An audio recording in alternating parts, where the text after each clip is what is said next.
कल सीएम साहब का धौलपुर का दौरा था और स्पेशली मेरी कॉन्स्टिट्यूंसी मनिया में कल वो आए थे। मैं उनका एक तो तहे दिल से शुक्रिया अदा करता हूं कि आपने धौलपुर की सुध तो ली और राजाखेड़ा की सुध तो ली, वो तहे दिल से मैं शुक्रिया अदा करता हूं। और एक चीज के लिए उनको शुक्रिया अदा करता हूं कि उनने राजाखेड़ा के लिए एक पुल की मंजूरी करी है, उसके लिए उनका बहुत बहुत धन्यवाद। बाकी तो वो कोई चीज अनाउंसमेंट करके नहीं गए।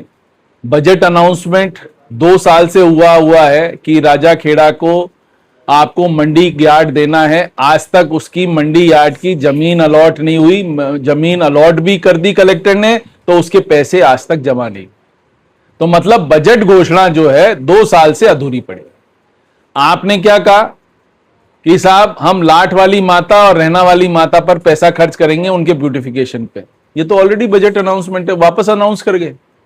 अरे यार कोई जगह आए हो, कुछ तो सोचो कि कुछ तो नई चीज अनाउंस करके जाओगे। वो अनाउंस कर दिया। 15 करोड़ की बोला मिसिंग लिंक देंगे, उसमें से 10 करोड़ तो एमएलए कोटा की ऑलरेडी सैंक्शन हो गई है। उसमें 4-5 करोड़ की उसमें ये पुल भी है, तो 4-5 करोड़ का पुल हो जाएगा। तो ये सौगात देके गए हैं वो धौलपुर राजाखेड़ा को। धौलपुर में कुछ नहीं देके गए। आज उनने क्या करा, 148 करोड़ के लोकार्पण मतलब इनके जमाने के काम सैंक्शन नहीं थे, वो काम सैंक्शन थे कांग्रेस रेजिम में। उसमें 101 करोड़ का तो 220 केवीए का सबस्टेशन था मनिया का, जो हम पहले ही बजट अनाउंसमेंट कर चुके थे और जिसपे काम चालू था, क्योंकि उसकी लाइन खींचनी थी इसलिए उसमें टाइम लगा। 8.5 करोड़ का नागर का एनीकट 2.5 साल पहले बन के तैयार हो गया। 2.5 साल से वहां पानी रुका हुआ है, उसमें 2 बच्चों के डूबने से डेथ हो गई, उसका लोकार्पण करे। कितनी बार करोगे? कभी शिलान्यास, और शिलान्यास कितने करोड़ का हुआ? शिलान्यास हुआ 21 करोड़ का। मतलब कहां तो वो लास्ट टाइम अनाउंस करके गए थे 2000 करोड़, तो 2000 करोड़ के काम कहां हैं वो तो बताओ धौलपुर को। 21 करोड़ के टोटल कामों का शिलान्यास करके गए, उसमें से 14 करोड़ रुपए है नए काम के लिए नहीं है, 14 करोड़ रुपए है रेनोवेशन ऑफ पार्वती डैम, जिसमें उन गेट्स का रेनोवेशन होना है। और गेट यदि ऊपर होंगे तो उसमें कई गांव डूबेंगे, जो अभी इनको सर्वे करके निकालना पड़ेगा कौन से गांव डूबेंगे। और 6 करोड़ रुपए का कोई औषधि केंद्र है जो सीएमएचओ ऑफिस के पास नया बनना है। ये तो टोटल अनाउंसमेंट है। अब आप मेरे को बताओ, 2.5 करोड़ का वो अनाउंस करके गए कि हम वहां पर स्टेडियम बना देंगे। स्टेडियम लायक वहां जमीन ही नहीं है, ये हम पहले ही अनाउंस करवा चुके थे। हमने पहले अनाउंस कराया था, बट हमें बंद करना पड़ा वहां पर, क्योंकि स्टेडियम लायक वो जमीन ही नहीं है। जमीन जहां मनिया में अलॉट हुई, जहां पैसा अलॉट हुआ कांग्रेस रजीम का, वो आज तक इनने पैसा हमारे को अलोकेट नहीं करके दिया, तो वो स्टेडियम अधूरा पड़ा हुआ है। क्योंकि ये स्टेडियम लायक जमीन ही नहीं है, तो यहां स्टेडियम बन ही नहीं सकता। स्टेडियम के कुछ नॉर्म्स है, उतनी जमीन चाहिए, वो उतनी जमीन ही नहीं है। तो ये सब चीजें तो हम करा चुके हैं। ये इवेंट मैनेजमेंट था। आज यदि इवेंट मैनेजमेंट सरकार का बल नहीं होता तो ये पता पड़ता कि चीफ मिनिस्टर आया है 1500 की भीड़ होती। टोटल कुर्सियां लगी 5000, उसमें से 1000 कुर्सियां लगी नहीं। टोटल 4000 कुर्सियां लगी, उसमें भी से कुर्सियां खाली पड़ी हुई थी। और उसमें से भी 1500 औरतें आई बाहर से। कौन सी औरतें आई? जो समूह चलाती हैं अपना, उनको फोर्स करके आप लाए।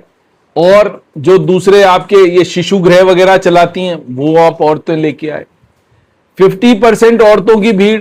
सरकार पहली बार ऐसा हो रहा है ये बीजेपी सरकार में कि भीड़ लाने के लिए भी पैसा सरकार दे रही है।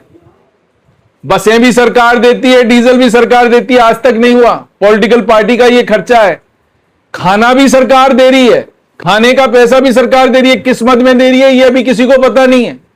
ये जब सीएजी अपनी ऑडिट करेगा तब सब चीजें निकल आएंगी, सब चीजें पता पड़ जाएंगी। ये पैसा कहां से आएगा, ये पैसा कहां से गया है, और ये किस मद में गलत पैसा इनने खर्च करा है, ये सब चीजें निकलेंगी आगे आने वाले टाइम में।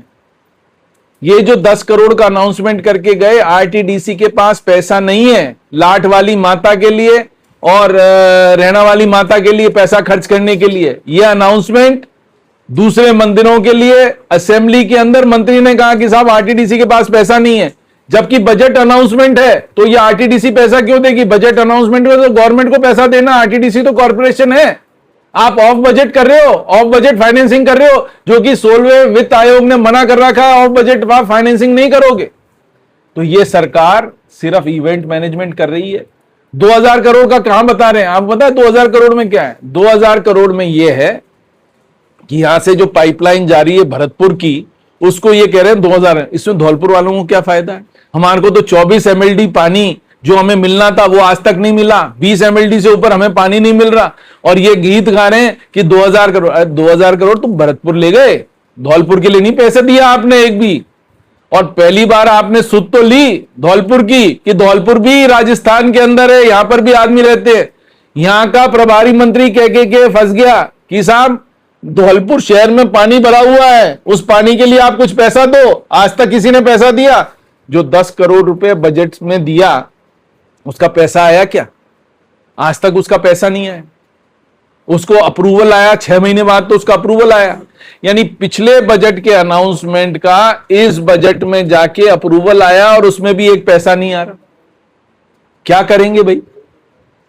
आदमी यहां है नहीं, एसडीएम, लोकल एसडीएम कोई है नहीं, आपके पास है इतनी सारी पोस्टें, क्या लग रहे हो बीजेपी वाले यहां से आदमियों को भेज दो। अरे आदमी लेके तो आओ, आदमी चले जाएंगे तो काम कहां होंगे?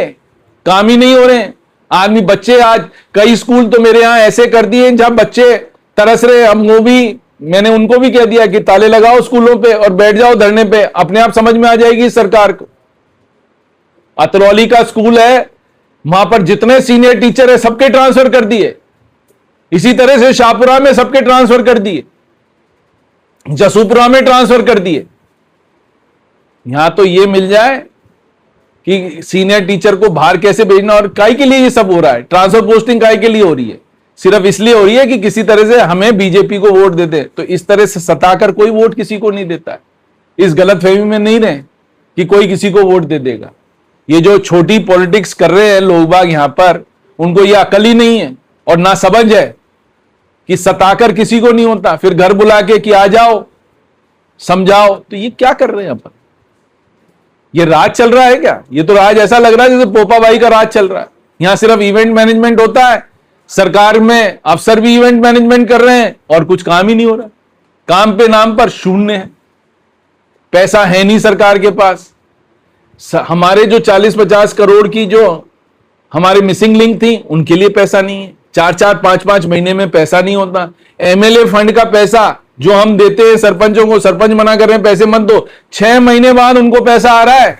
6 महीने बाद पैसा आ रहा है तो सरपंच अपनी जेब से लगेगा। पहले हमारे जमाने में 60%, 80% पैसा उसको एडवांस मिल जाता था काम करने के लिए। आज की डेट में सरपंच को एक पैसा नहीं मिलता है काम करने के लिए, उसको अपनी जेब से लगाना पड़ता है। जेब से लगाने के बाद भी तुरंत पैसा नहीं मिलता है, वो भी मिलता है 6 महीने बाद ईसीएस होती है। क्या मजाक है? 3000 करोड़ क्योंकि आपने चुनाव नहीं कराया, 3000 करोड़ डूब गए। राजस्थान सरकार को आने थे, वो 3000 करोड़ रुपए नहीं आ रहे। 400 करोड़ रुपए नगर पालिका के मार्च से आने हैं सरकार से, जो सेंट्रल गवर्नमेंट ने भेज दिए, वो सरकार ने आज तक ट्रांसफर नहीं करे नगर पालिकाओं के अकाउंट में। नगर पालिका किस तरह से काम कर रही है किसी को पता ही नहीं है, क्योंकि पैसे ही नहीं आ रहे। पैसे तो सरकार लिए बैठी है, पीडी अकाउंट में पैसे डलवा लेती है, वहां से पैसे ट्रांसफर नहीं होते। आज तक कभी सरपंचों का पीडी अकाउंट में नहीं था अकाउंट, अब सरपंचों का भी पीडी अकाउंट में हो गया। सरपंच अपने काम कराने के लिए पैसे तुरंत निकाल लिया करते, अब सरपंचों को भी 6 महीने लगेंगे पैसा निकालने के लिए। यह तो इस सरकार का हाल है। सरकार 2 साल में इनने यह हाल कर दिया है कि सब स्टेट्स में हम नीचे से तीसरे नंबर पर आ गए लोन के। उसमें हमारा 36.3% जीडीपी का लोन हो गया है, जीएसडीपी का लोन हो गया है राजस्थान सरकार पे। हमारे से ऊपर कौन है? हमारे से ऊपर है वेस्ट बंगाल 37.6% पे, और इसके बाद है पंजाब 46% पे। पंजाब में एमएलए फंड का पैसा ही नहीं मिलता है, क्योंकि उनके पास पैसा ही नहीं है, सैलरी नहीं आती है। यहां पर भी यही होने वाला है, फिजूल खर्ची में तो पैसा जा रहा है। आपको पता है लास्ट ईयर इनने बजट में अनाउंस करा कि हम 55,000 करोड़ रुपया नए प्रोजेक्ट्स पे, नए डेवलपमेंट पे, नए रोड्स पे, इंफ्रास्ट्रक्चर पे खर्च करेंगे। खर्च कितना करा साहब? 52%, टोटल 52%। वो इसलिए नहीं खर्च कर पाए क्योंकि एफआरबीएम की लिमिट लगी हुई है। एफआरबीएम की लिमिट है कि 3% से ज्यादा आपका जीएसडीपी का आपका डेफिसिट नहीं हो सकता, बट इनका 4.3% था। उसको भी ये क्रॉस कर गए। और एफआरबीएम में क्यों, हमने और आपने एफआरबीएम सब पूरे विधानसभा ने पास करी, आप उसको भी अडेयर नहीं कर रहे। तो हालतें इतनी खराब होने वाली हैं स्टेट की, आप मान के चलिएगा कि अगले 6 महीने में आप मान के चलिएगा कि ये स्टेट बद से बदतर होने वाला है। यहां हो सकता है थोड़े 6 महीने बाद आपको सैलरीज के लिए भी सरकारी नौकरों को लाले पड़ जाए, आपको सैलरीज भी नहीं मिलेंगी। जी 2 साल हो गए हैं और धौलपुर शहर की 66 से अधिक कॉलोनियां जलमग्न में, सड़कें टूटी फूटी हुई हैं। कल सीएम साहब धौलपुर आए, उनको लोग यहाँ के लोगों को काफी इच्छा थी कि विशेष पैकेज देके जाएंगे, लेकिन ऐसा नहीं। विशेष पैकेज देंगे कहां से? पैसा होगा तो विशेष पैकेज दें। पैसा तो सब हेलीकॉप्टरों में उड़ रहा है, सुबह से शाम हेलीकॉप्टर उड़ जाता है, पैसा उसमें चला जाता है। रोज का 1 करोड़ रुपया तो हेलीकॉप्टरों में लग जाता है। क्या फर्क पड़ेगा आपको देने से? क्या फर्क पड़ेगा? धौलपुर वाले इंसान थोड़ी हैं, धौलपुर वाले तो हम सब जानवर हैं, आप और हम सब जानवर हैं। यहां रहते ही नहीं, पॉपुलेशन रहती ही नहीं। धौलपुर पार्ट ही नहीं है राजस्थान का। आपको किसने कहा राजस्थान का पार्ट है? बिजली में तो प्रायोरिटी भरतपुर को, पानी में हमारा पानी हमारे को प्रायोरिटी नहीं, भरतपुर को प्रायोरिटी। क्यों? धौलपुर में इंसान नहीं, धौलपुर वालों को 2 टाइम पानी नहीं चाहिए। आप बताइए धौलपुर में 2 टाइम पानी मिलता है क्या आपको? 1 टाइम बड़ी मुश्किल से पानी मिल रहा।